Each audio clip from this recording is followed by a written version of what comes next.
My name is Yemisi Blake and I'm a writer and performer based in London. I mainly write poetry and short stories. I've recently been working with musicians and I've also been blogging for about 2 years as well. I started writing when I was 15, 16 years old. Until then I didn't really like writing or English. I don't remember writing during secondary school, and not anything creative anyway. I started writing when I came to see performance poets. I used to listen to a radio programme on BBC London, and every Sunday I'd listen to it, and they had this roll call of events that were going on in London. So like a bit of a stalker, I went to all of them and started seeing poets, and then began writing poetry myself. For a little while, probably for about a year, I was writing in my bedroom and nobody knew about it.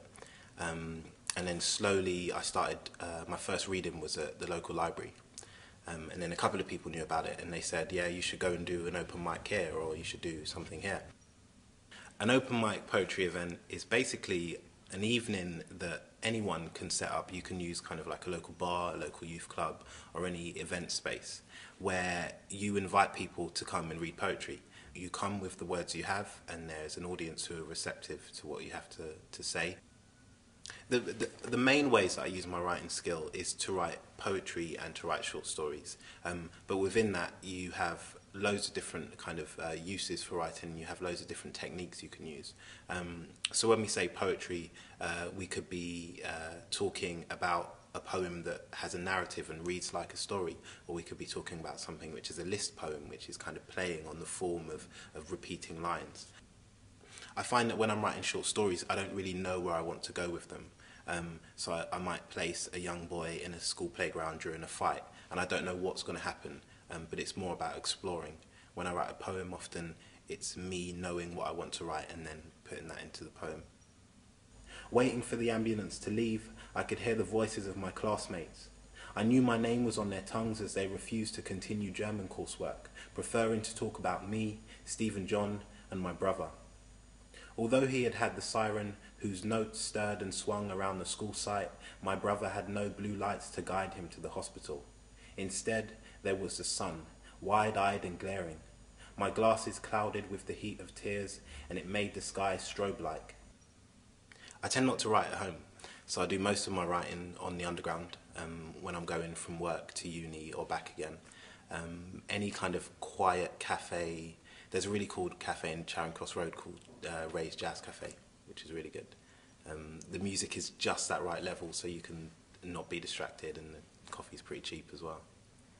I use my laptop mainly for writing.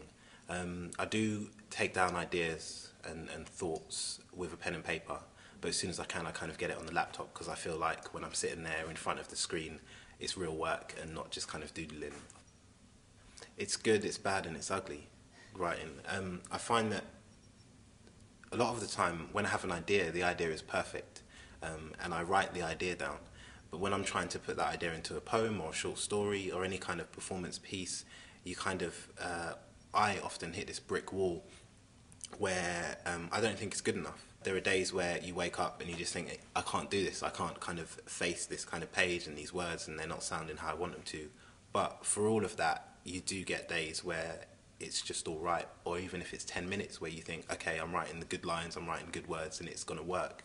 Writing is important to me because it's one of the things I can do and say that I'm pretty okay at it. It's kind of about feeling like you can actually do something new every time.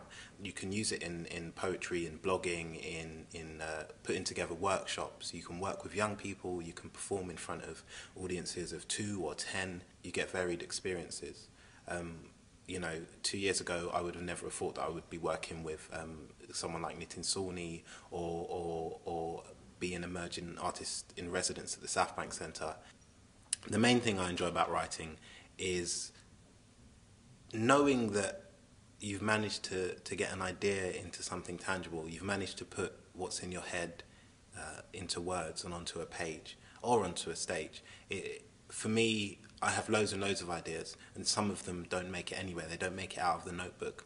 But to know that, you know, after 2 hours or 2 months or 2 years of working on something, that it has actually taken form in something close to what I originally imagined.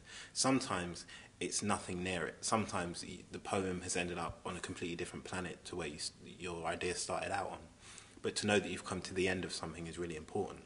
And I think that's one of the principles of life. You have to keep working on things that you're not satisfied with. There's something about the fact that you have to keep trying that is really important in writing.